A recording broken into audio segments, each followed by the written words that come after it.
Our visiting delegation in the United States, they have been engaging with think tanks, academic institutions, and media representatives to discuss the India-US strategic partnership and highlight India's position on terrorism. So today we're joined by 4 members of that delegation.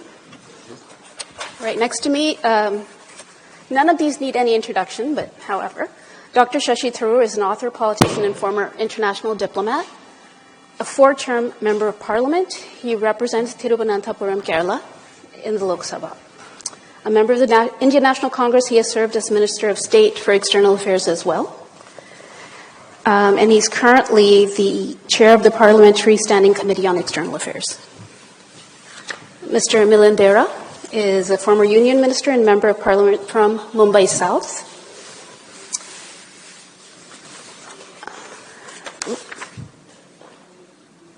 Mr. Tejasvi Surya was elected to the 17th Lok Sabha at the age of 28. He represents Bengaluru South in Parliament. And, of course, Ambassador Taranjit Singh Sandhu is a retired Indian diplomat who was ambassador of India to the United States from February 2020 to January 2024. He's also served as High Commissioner of India to Sri Lanka from January 2017 to 2020. So please join me in giving them all a warm National Press Club welcome. So, Dr. Tharoor, over to you for some opening remarks. Thank you, Poonam. Well, I'll keep those brief so we can get straight into a conversation. Poonam has already explained who we are and why we're here and who we're meeting. Broadly speaking, we have been to 4 countries already on the way here, though our first stop when we left Delhi was indeed in New York, so we could go and pay tribute at the 9/11 memorial and convey, if you like, our strong solidarity with victims of terrorism everywhere, since 9/11 accounted for people from so many different nationalities. We then went on to Guyana, where we met the government, legislators. At every place we met government, legislators, think tanks, and media. We went on from Guyana to Panama, from Panama to Colombia, from Colombia to Brazil, and here we are now with all of you. At the end of the Memorial Day recess, spending a day on Capitol Hill has been extremely rewarding because we were able to meet a number of congressmen and senators. And in fact, we've just come from a meeting with half a dozen senators who came up and said hello, all of them associated with either the Foreign Relations Committee or the Intelligence Committee. So broadly, what we are seeking to do in every country is to explain our version of events, our experience of the last few weeks, to seek the solidarity and understanding of those we meet and speak to. And I'm very pleased to say that so far, our batting average is over 100. In other words, every single person we have met so far has immediately not only condemned resolutely the terrorist attack upon India and expressed their outrage and their sympathy, but they have also explicitly endorsed India's right to defend itself against terrorism. And this kind of understanding has been most welcome. We've had broader conversations everywhere because India is not going to be defined by one particular incident. We are a country with great ambitions for ourselves, for our people. We are focused on our economic development and our growth. We are focused on technology, on pharmaceuticals, and the whole range of activities that have marked us out as a significant player to be reckoned with in the world. And we're very happy to continue doing all of that. In fact, for us, this terrorist episode was a distraction. It was a most unfortunate and even frustrating experience to have this inflicted upon us at a time when we were focusing on growth. In fact, in Kashmir, it's very striking that the previous summer we'd seen more tourism and more tourists coming than Aspen, Colorado gets every year. And in the course of this year, the first few months of this year, there'd been 100% increase on the corresponding months of last year. So Kashmir was booming. Ordinary Kashmiris were benefiting from vast numbers of tourists coming in, putting money into their hands and their pockets. It was a lovely time. And here's this innocent group of holidays, tourists on a dappled meadow in Kashmir, being murdered in cold blood by people coming and asking their religion and shooting them between the eyes. It really was a sickening outrage. And the nation rose as one to support whatever the government chose to do, and what the government chose to do in the end was what most of us would have wanted. I myself wrote an op-ed 2 days after Pahalgam, which was headlined, "Hit hard, hit smart." And that's exactly what the government did. It hit hard, but it hit smart. It started off making a very clear signal this is only about retribution for terrorism.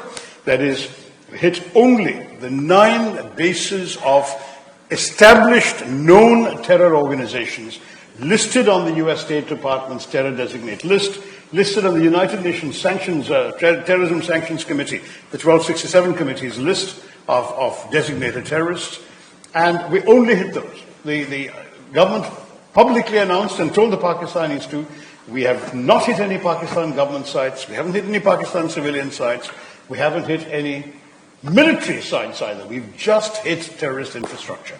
And as far as we're concerned, that's it, we're done. Pakistan chose to retaliate in the most indiscriminate and irresponsible fashion, shelling civilian areas, hitting Sikh Gurdwara, hitting the convent of the Carmelites of Mother Mary in Poonch, killing people in their homes, on the streets, 19 people killed, 59 hospitalized with grave injuries. This was obviously something we had to respond to, and every time Pakistan hit, we hit back. But each time, if you were to go back and look at the briefings the government gave each morning, the message was very clear. We are hitting them because they're hitting us. If they stop, we'll stop.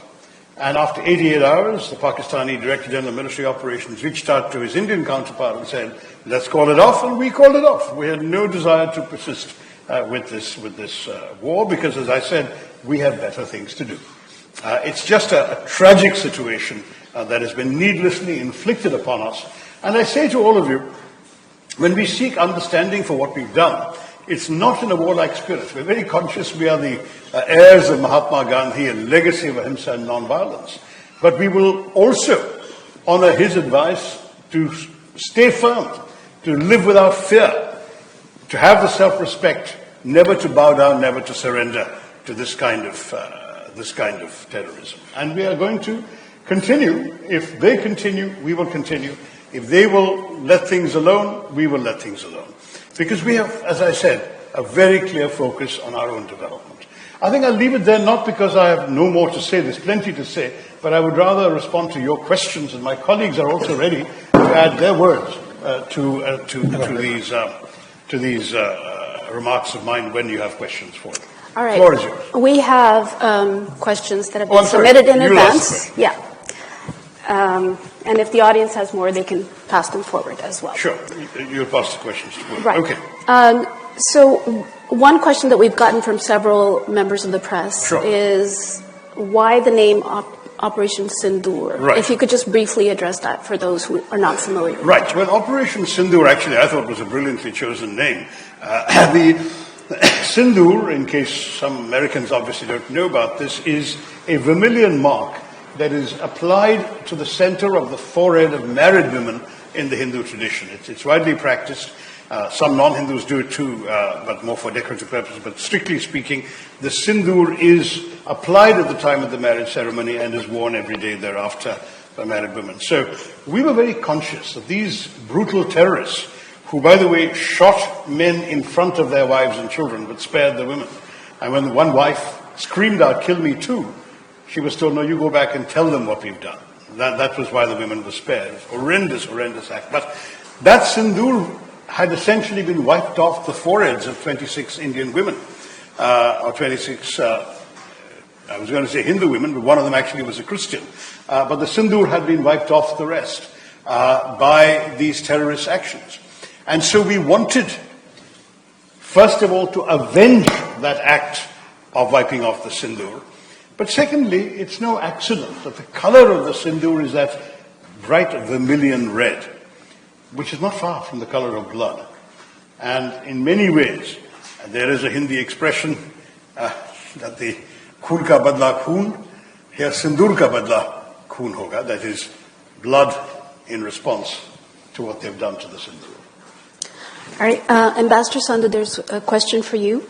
Given your experience in Washington, how would you assess the U.S. administration's current position on the India-Pakistan standoff? Has there been a shift in tone or policy from previous administrations? So, I would give three aspects which the American policy and larger population needs to keep in mind. First is the terrorist attack. As our leader just mentioned, that this was a thought out, a focused operation, essentially on the terrorists and terrorist strike. Kindly look at all those terrorists and terrorist organizations. Are they friends of the United States? And what kind of poison they spread about the United States? Number two, there is a very clear strategic geopolitical angle there. I think one of the biggest neighbors of India is very much involved. And I think that has a certain clarity in the United States. I'm sure you understand who and what I'm meaning. The third part, I would say, especially to the audience in the United States, is the democratic angle, the democracy. You know what kind of elections were held, the threats which the army in Pakistan has been facing. And in order to surmount those, this is being utilized, ranks are being given, other challenges, especially the democracy part, is being put behind. So I think any American policy framer, when he looks at these three aspects, I think the choice is very clear. And do keep in mind that these are the same terrorists who have threatened the United States in the past, and you have just witnessed terrorism here and can do it in the future too. So actually, India is fighting the battle on behalf of the world, especially the United States too. Daniel, if I may come in? Sure. I said to Dr. Tharoor that being in America is my alma mater. So I had the opportunity to live here, study here, not just get my degree in business management, but I'm also a student of American music, American culture. And in addition to the shared values points that Ambassador Sandhu spoke about, we share democratic values, pluralistic values.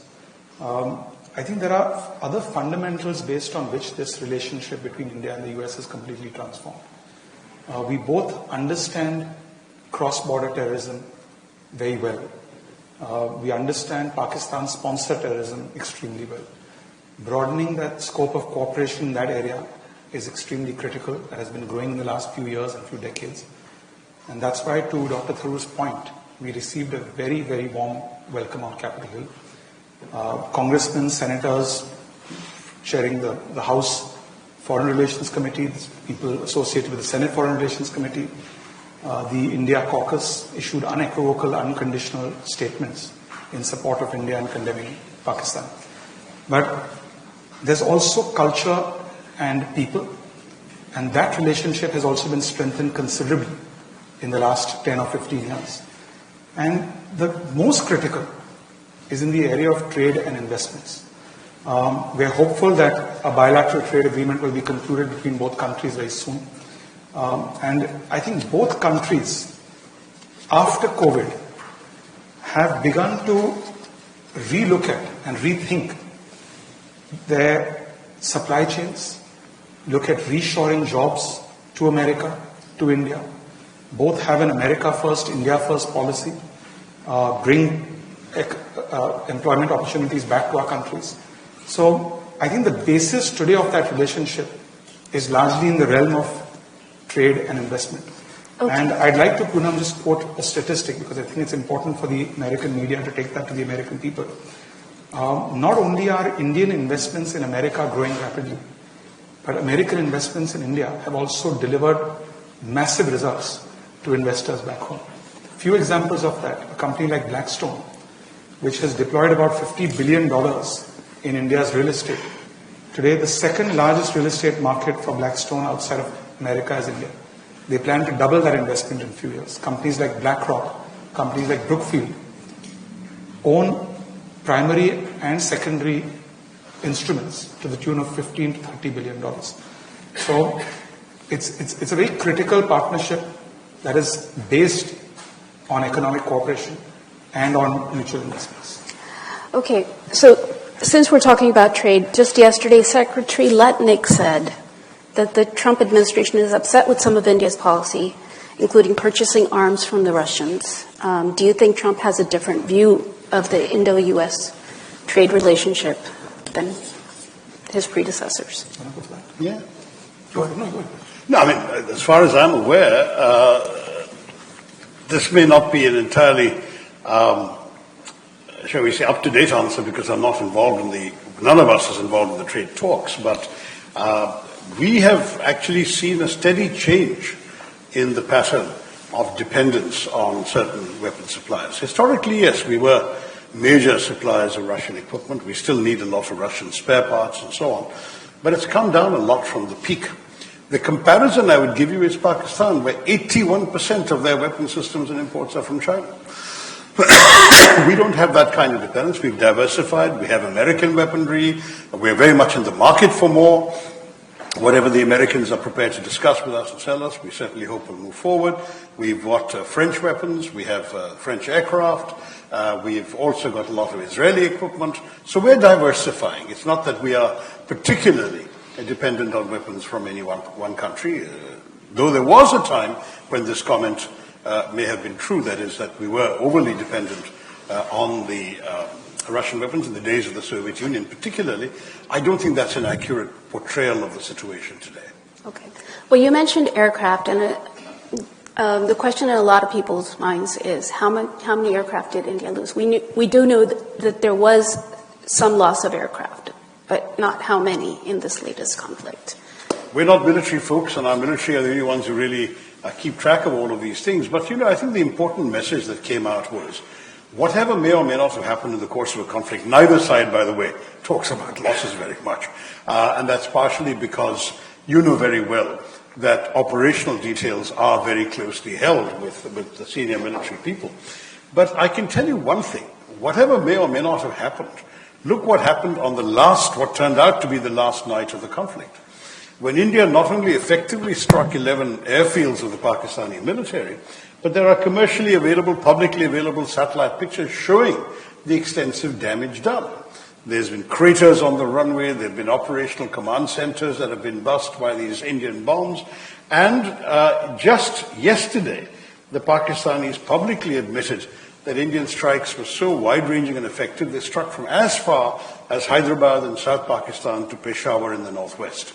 So it looks very clear that whatever damage the Pakistanis believe they may have inflicted on India, it wasn't sufficient to prevent India from inflicting such extensive damage on Pakistan that they decided to request us to stop, which we're very happy to do. Okay. So India's maintained that the ceasefire occurred when the Pakistani DGMO called the Indian DGMO, requesting for a cessation of hostilities. Pakistan has been playing up the role of the U.S., and President Trump, even as recent as, I guess, a couple days ago, he keeps saying that he used trade to stop the war.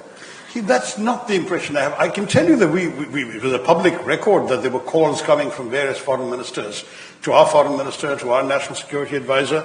The U.S. was amongst the most active in this regard, and that Secretary Rubio spoke to his Indian counterpart, Jaishankar. He also, in his second hat of NSA, spoke to his counterpart, Mr. Doval. At one point, Mr. Vance, the Vice President, called our Prime Minister. So there was a lot of calls being made, and that's true also the foreign ministers of the UAE, of Saudi Arabia, France, and so on. Many countries were concerned. My understanding is that none of these calls was trade ever mentioned, not one. And certainly our information is that from our side, we gave a consistent response throughout, which corresponds to what I've just said to all of you, that we are only taking retribution for a terrorist attack. We are not interested in prolonging this conflict. If Pakistan hits us, we will hit back because we have a right of self-defense. If Pakistan stops, we'll stop. So we didn't need persuading to stop. And that message was given regularly to everybody else who called. I knew that some of this was actually out on the sort of Twitter timeline of our foreign minister. So it was an open thing that we're talking to people and letting them know we're ready to call this off anytime the others do. And the others were the ones who were prolonging it. Only Pakistan had one foot on the escalatory ladder, not India. In every case, they initiated, we retaliated. When they stopped, we stopped. That's the way this came to an end. So critics argue that India hasn't presented enough concrete evidence to the international community regarding Pakistan's role in the Pahalgam attack. And as per the Indian government, the success of Operation Sindoor as well. How would you respond to that? Mr. Suri, would you like to take that question? Poonam, I think this is not the first time that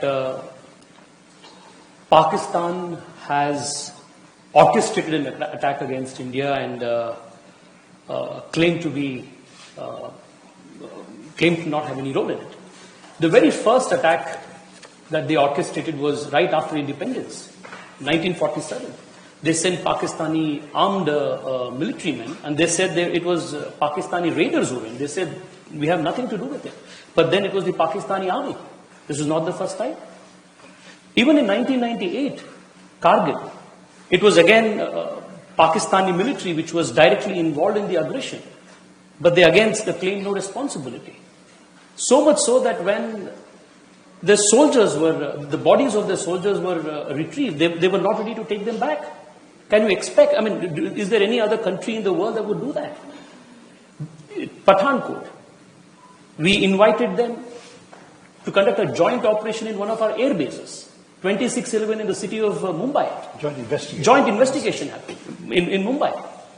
Dossiers were presented, not just to Pakistan but to the international community. Pakistan did nothing. This time around in Pahalgam, within about 30-40 minutes after the attack, a front called the Resistance Front claimed credit for orchestrating this attack. And it was on their website for almost a whole full day until somebody in Pakistan, their handlers told them to take it down. And it was in the United Nations Security Council when the press statement was to be released. It was Pakistan, and it was the support of China that it was removed, the reference to TRF.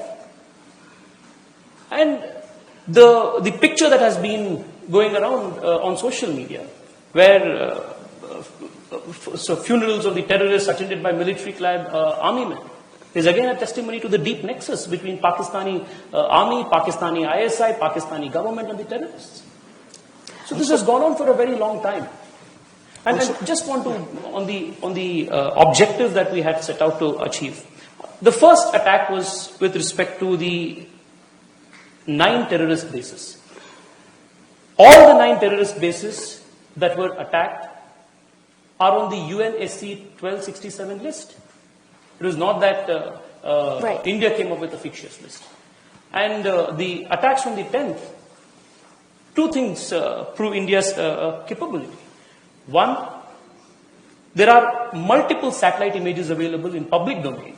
Right, and we've that has been accepted. And the fact that the Pakistani DGMO called the Indian DGMO, his counterpart, and requested for a ceasefire is further proof.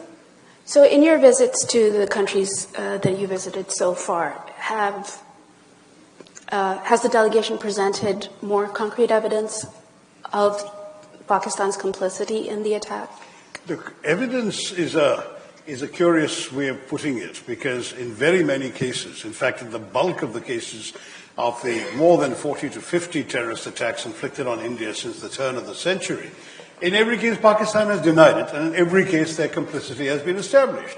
Denial is standard fare for them. So you found Mumbai, 2008, where 170 people, including many American citizens, were killed in 5 locations in Mumbai. What happened? The Pakistanis said it wasn't them. Immediately, one of the killers was captured alive, and he turned out not only to be Pakistani, his family, his address, where he was trained, who trained him, everything was out there. You had the chilling recordings taken by Western intelligence agencies as well as Indian ones of the voice of the Pakistani handler giving minute-by-minute instructions to the killers in Mumbai to continue killing. This kind of evidence, plus the evidence from the interrogation club, was also provided to the Pakistanis. Entire dossiers were put together. Right. Not one person has been prosecuted, not one person has been punished by the Pakistanis. The US, using the same evidence, has jailed David Coleman Headley for planning and plotting this attack, and Tahawoor Rana has been extradited to India, who is a Chicago-based conspirator in this particular thing. So we're showing you that despite the collection of evidence, there is actually no corrective action. So beyond the point, one piece of evidence, Poonam, is a long pattern of conduct. And don't ever forget that the Pakistanis also said they had no idea where Osama bin Laden was until he was found in a safe house right next to an army camp in a cantonment city. So Pakistan denials are not worth anything, frankly. Second is that the Resistance Front is a known proxy for the LET, the Lashkar-e-Toiba, headquartered in Pakistan. And the TRF evidence was given first, not just for this thing, but for their activities, was given first to the UN committee by India in December of 2023. So we've had repeated attempts, 4 attempts, to get the TRF listed. The fact that the TRF then claimed credit for this grotesque attack and did so in less than an hour after it took place, when most of the world didn't even know it had happened, shows their complicity. And third, frankly, our intelligence agencies don't unleash the Indian army or the Indian military without serious work. They have done their bit, and they have identified with names and photographs 4 of the 5 killers, 2 of whom are Pakistani, and 2 of whom were known to be locals who had gone to Pakistan for training 10 years ago and who clearly came back. So we are 100% sure we have the evidence we need. Those kinds of classified evidence that will not be shared with the public, I'm sure. No, not with the public, but with the intelligence agencies of friendly countries, I'm sure there's been some conversation. You asked us whether the countries we visited have brought this up. Firstly, nobody will bring it up because, as Dr. Tharoor mentioned, Pakistan has no international credibility. And the first response we received from anyone we've met, from Guyana to the United States, is that we understand Pakistan is a, if you want to call it a rogue state, a banana republic. And people very clearly understand that India has nothing to gain by responding to Pakistan unless there's credible evidence. That's right. So that point is a very critical point. That's why when you ask this question, I sometimes wonder who would be asking us to prove something against Pakistan when the whole world knows that. All right, from Osama bin Laden to 2611 to being a terror hit. People understand India has a lot going for it. People understand both countries attained independence around the same time. Pakistan is today a failed state. It's dependent on IMF bailouts. India is the 4th largest economy in the world. It's growing at 6.5%. We have nothing to gain by engaging with Pakistan. Right. Thank you, Mr. Dare. I just want to keep moving to it because we have so many questions from journalists here. So David Brunstrom from Reuters. What role has the U.S. played in encouraging talks between India and Pakistan? I think the U.S. has understood for some time now that India has a very clear position that there will be no talks with a gun pointed at our head. It's not that we can't talk to Pakistan. I was joking the other day, we can speak all the languages they can speak. And we're very happy to dialogue with them in any of those languages. The problem is we will not dialogue with people who are pointing a gun at our heads. I mean, frankly, if your neighbor unleashes his Rottweilers to bite your children, and in fact to do worse to your children, and then says, let's talk, you think you're going to talk to him until he either unleashes those Rottweilers or locks them up in a kennel or puts them to sleep? It's as simple as that. You're not going to talk to people who are pointing guns at your temples. It's not going to happen. We have another question from Sriram Lakshman of The Hindu. What concrete outcomes have been agreed upon or do you expect will be agreed upon from this visit in terms of U.S. actions with regard to Pakistan? Forgive me. May I look at that? I seem to have a slight audibility problem here with what concrete outcomes have been agreed upon, I see. We aren't really here to negotiate outcomes. That's the job of the government. Our job is to enhance understanding to clarify our position and to explain if there are any questions or misapprehensions on the part of our interlocutors. We'll be very happy to address them. There wasn't a specific seek on our part beyond that. It's not that we've come here saying, would you do this for us? That's not what this is all about. And that's true, by the way, every country we've been to. We're just saying, this is our position, we want you to understand, and if you have any questions, we'll answer them, but that's it. We're not asking them to do anything other than to understand our point of view, to express their solidarity, and to stand with us if it happens again. I mean, we have no illusions. These buildings we've destroyed in the terror camps can be built again, 6 months, 9 months, who knows? The problem is, if they think they can keep doing this to us, they've got another thing coming, because we are not going to take it. If they hit us, we will hit them back. And we want the world to understand not only what just happened, but what could happen again if Pakistan does not control these elements on its soil. Ambassador Sadhu, what further diplomatic or economic actions does India plan to take through institutions like the United Nations or the Financial Action Task Force? I think there's already been public statements on that. I think most important aspect is for the entire world community to understand and urge the Pakistan leadership to move away from terrorism as part of its policy. Whatever actions need to be taken or convincing needs to be done by whoever is speaking to the leadership, since you have a parliamentary delegation from there, or whatever parliament is there, I think that needs to be told to them that it is time to come back to the Committee of Nations and look at the relationship between the United States and India. It has transformed into a partnership. You talk about healthcare, affordable healthcare. India plays an important role. Go to the CVS pharmacy and you will see. Talk about the energy partnership. Talk about IT, digital, the new emerging technologies, education. You know that the 300,000 Indian students who are here, who are 2/3 of them in STEM areas, they bring value and competitive edge to United States.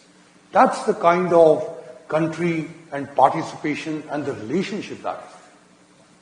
I think everybody needs to urge the Pakistan government to move towards that, not towards using terrorists and terrorism. We're also very happy, I think, all of us as a delegation, that the Axiom Space Shuttle, which will be going to the International Space Station, Yes. the second in command, the pilot is an Indian Air Force pilot. And to Mr. Sandhu's point, that's what we want to export. We want to export culture, we want to export engineers, we want to export technology, and that's what we really bring to the world. It's unfortunate that a young politician from Pakistan, who should be spending more of his time in fixing his own country, is in the US, defending some of those who may be responsible for assassinating his mother. So that's the reality and that's the difference. We have, sorry. Yeah, no, I just wanted to add something to the previous question. You keep talking, and we hear this a lot from people who are well-meaning. And why don't you talk to the Pakistan? Who do we talk to?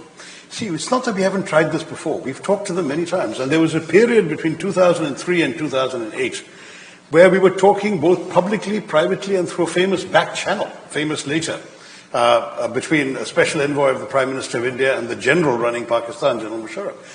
With all of this, in 2008, we had a very, very pro-peace government in Pakistan, led by President Zardari. His foreign minister, Shah Mahmood Qureshi, was in Delhi to sign a generously liberalized visa agreement with India when the terrorists struck in 26/11.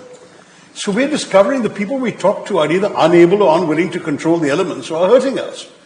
So if you have talking to a civilian government, and the civilian government doesn't even know that the military is up to sending and dispatching terrorists across the border to kill us, who do we talk to? Why should we talk? Okay. Our next question is from Paul Beckett, who's a National Press Club member, and he spent a decade as the Wall Street Journal's South Asia Bureau Chief and Asia Editor. He's asked, how much was India's military response designed to send a message to China, which supports Pakistan, about the capabilities of the Indian military? What was India's? How much was India's military response designed to send a message to China, which supports Pakistan? I wouldn't speculate on the intentions. Our response was to hit the enemy that was hitting us, which happened to be Pakistan. The fact that they were using Chinese weapons and we were bypassing some of the Chinese radar defenses and the famous sort of Chinese network system, where apparently the Chinese system is that they lock into the other side's aircraft. The radar immediately sends a signal to the plane that sends an immediate launch instruction to the missile. It all comes, and that's supposed to be the great sort of Chinese kill chain we read about in the newspapers. So I don't think that when India decided to bypass some of those threats and hit the airfields it did on the 9th, 10th night, I don't think they were worrying about who gets the message. They want to make sure that the Pakistanis got the message and they got the rough end of what we were sending them, which they did. And frankly, I think many of us feel very proud of our defense forces for having done this. I think those whose job it is to study comparative weapon systems, which is not our preoccupation, they can draw conclusions for themselves. But I do believe that what happened on the night of the 9th, 10th speaks for itself, and even more so, the immediate reaction of the Pakistanis the next morning to call off the conflict also speaks very vividly for itself, and maybe that's the message the Chinese will have to look at. But I don't want to speculate about China. Also, not to forget how the stock market performed. So a lot of people that I talk to who don't know much about India and Pakistan, but they do know that both are nuclear armed. There's fear in a lot of people that, India and Pakistan tensions flare up regularly. They're both armed nuclear nations. So how seriously is the threat of nuclear engagement being taken, and what steps are being pursued to ensure such a scenario is avoided? Okay, first of all, as I say, don't talk about tensions between India and Pakistan. Frankly, we have no tensions with Pakistan unless and until they start acting against us like this. We are very happy to leave them alone. And we have no grudge against them. Let them develop their own country or not develop their own country, or let the army ruin their country. That's entirely up to them. It's not our problem. So we are not creating any, there's nothing we're demanding out of Pakistan right now, except that they dismantle their terror infrastructure, right? So please don't, there's a big flaw in some of these assumptions that there is equivalence between India and Pakistan as if they're two sides of a chain. The fact is that there can be no equivalence between terrorists and their victims. There can be no equivalence between a country that's needling another country and sending terrorists across to bleed it with a death by 1,000 cuts, in the famous phrase of a Pakistani general, and those who are trying to defend their own territory, their own sovereignty, their own people. There is no equivalence. So as far as we're concerned, please don't think of it in those terms at all. But since you asked, the bottom line is, we, in all our actions, have acted so responsibly that we are a long way shy of anything remotely approaching a nuclear threshold. When I say that our first strikes were only at terror bases, we did not even hit any Pakistani military installations until they started sending missiles and drones our way. That's when we responded. Till then, we didn't. So we are not doing, and look, you've seen the Russia-Ukraine war. One of the countries is a nuclear weapon. They've been fighting for 2.5 years. There's been far more devastation and destruction taking place, and yet there has been no resort to nuclear threats or nuclear weapons or whatever. I think that India-Pakistan is way, way, way short of that. We're talking in this case about an 88-hour conflict. We didn't even engage any ground troops. I don't think either country was able to penetrate the airspace of the other. It was drones, missiles, artillery shells, this sort of stuff. And it was a battle in some ways also between defense systems, in which I'm pleased to say we seem to have come out of it rather better, because there are no reports of any extensive damage in India, whereas lots and lots of downed drones and downed missiles have been found on the ground. None of them have done any major damage. So if you want to compare defense systems, that may be the more interesting comparison, not nuclear systems. Could you elaborate on the nature of recent conversations between India and China in the context of maintaining regional peace and security? Well, recently I would not say there have been any significant conversations. There was a significant thaw in the tense relationship between our countries, starting with September of 2024, when our foreign minister met his counterpart, our national security advisor met his counterpart, the generals on both sides talked to each other, and there was a certain agreement reached to ease some of the tensions on the border that had begun when China killed 20 of our soldiers on the border in June 2020. Now that process of thawing had begun barely 7 months ago,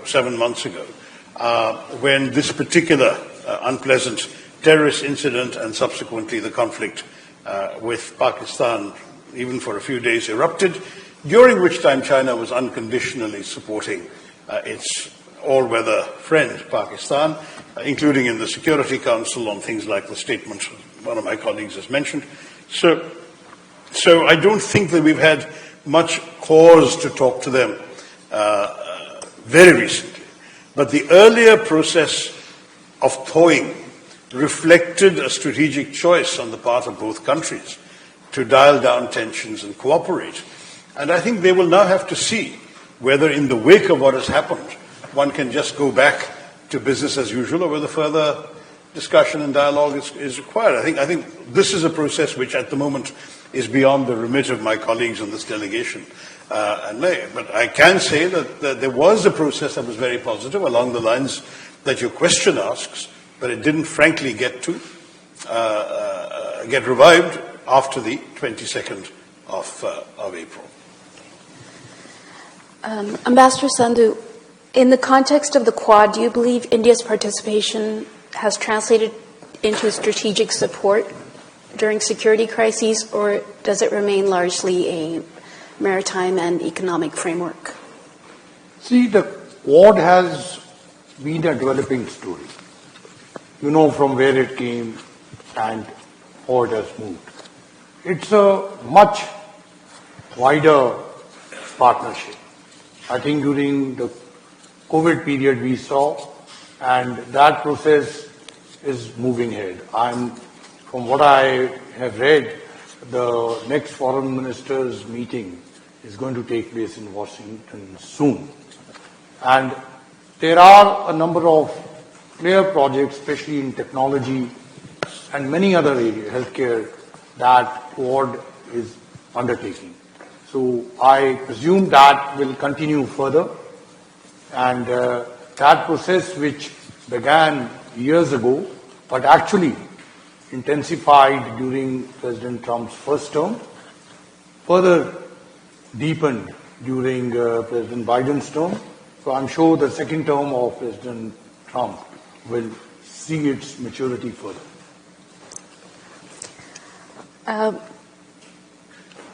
Again, related to Operation Sindoor, but related to press freedom. In the case of Operation Sindoor, a 19-year-old student who wrote a social media post was first suspended and then arrested, even though she removed her post and apologized, prompting the High Court in Bombay to describe her detainment as absolutely shocking, according to the Hindustan Times. What does that tell us about the state of free speech in India today? Who are you asking this question to?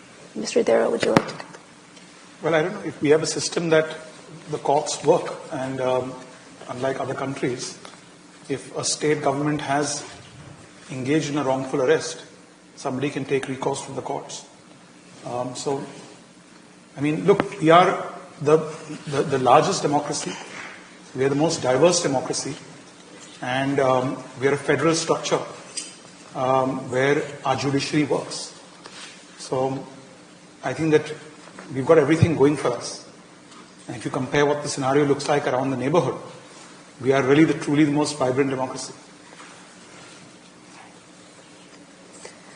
So, Dr. Tharoor, why is it so tough to sell India as a victim of terror to the West? For most Westerners, it's a basic understanding that their government will stand against terrorism. So what's the missing link here? The fact that India had to send 7 delegations after the operation says a lot about how India has failed on building consensus on a topic like terrorism. That's an interesting way of seeing it, because our experience in our meetings has not implied any lack of credibility or any non-receptivity to our message at all. So had your question been well grounded, we would have probably had some pushback or some skepticism or some negativism even, but we didn't.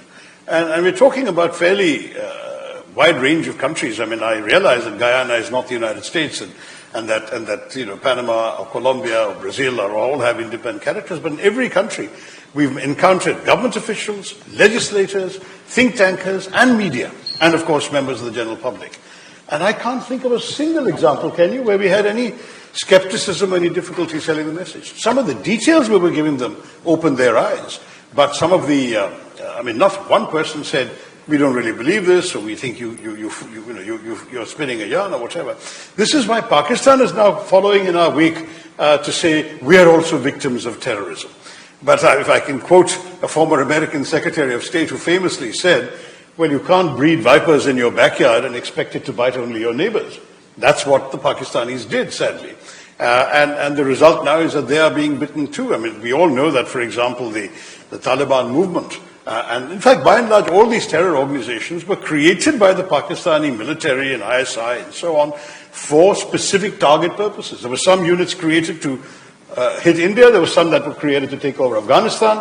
They wanted to do damage on both sides, on both of their borders. And ironically, one group has now broken up and started hitting Pakistan. The so-called Tehreek-e-Taliban Pakistan is an offshoot of a terror movement initially incubated by Pakistan that's turned against its masters, just as Dr. Frankenstein discovered. You build a monster, you can't control it. That's what's happened to Pakistan. So, this morning, in fact, our meetings on the Hill, in private and in public, congressmen and senators were very clear in supporting our stand. And so as I said, the point of credibility, forget about the point of credibility, the point of you did the right thing, you have every right to defend yourself, as do we. So that's all we've encountered in these 5 countries. There are 2 consistent themes that have come out in all of our meetings, and yesterday I was talking to a couple of MPs who were part of the other delegations, including in Islamic countries. 2 consistent themes. One, they are unequivocally in support of India and India's position against zero tolerance for terrorism and our counter-terrorism measures. Second, every single country that we spoke to is extremely enthusiastic about engaging with India in multiple other aspects. What can they engage with Pakistan? They want to do trade with India. They want to do technology with India. Countries like Guyana said, we are an extraordinary friend of India. Indian companies need to show more initiative to come here and help us out. Panama, I still remember, even while we were exiting the office of the president of Panama, he said, when will you be bringing the IIT to Panama? The same thing was with Brazil, from agro-technology to yoga, Ayurveda, harnessing India's digital stack. Every country is keen to do business with India, to talk trade with India, to talk future with India, because we bring a multi-dimensional value addition to the world. So, Ambassador Sandhu, and to all of you, basically, we always get, voices of support, like, whenever something terrible happens in India. But it doesn't go much beyond that. I mean, the Mumbai attacks, the killers still roam free. Although when Prime Minister Modi was here in the joint statement, India and US always say that, we need justice for the Mumbai attacks, in which 6 US citizens also died. Again, when Prime Minister Modi was here earlier this year, there was a joint statement. But it doesn't translate into any real pressure on Pakistan. There's no movement. So, I think what you are alluding to is something which should make everybody in the United States stand up. That terrorism, which is hitting everyone, including the United States. And look at the thread of most of the terrorist activities from here. Right from the shooting outside the CIA in the late 90s to now. Some thread comes from Pakistan. And you were talking about the trade. What is the biggest export which Pakistan has today? Terrorism. Is that the focus they are going to go towards? So it's time that United States and other countries, when the leadership comes here, and that's why I mentioned Mr. Bhutto should be looking very seriously at curbing terrorism in Pakistan, if he can. If the Field Marshal allows him, or maybe tomorrow Super Field Marshal. Look, what is very important, you also asked another question, that were we sending a message to China? No, we were sending a message to the terrorists, to terrorism as a policy. But what is the message coming out from there, from China? Does the United States need to take a look at that? There is a China-Pakistan axis. So I think these are some of the issues certainly that should take. And I also pointed out to you, look at the relationship, look at the depth of United States-India relationship. Look at the partnership which stretches across. And same is the issue, as my colleague just mentioned.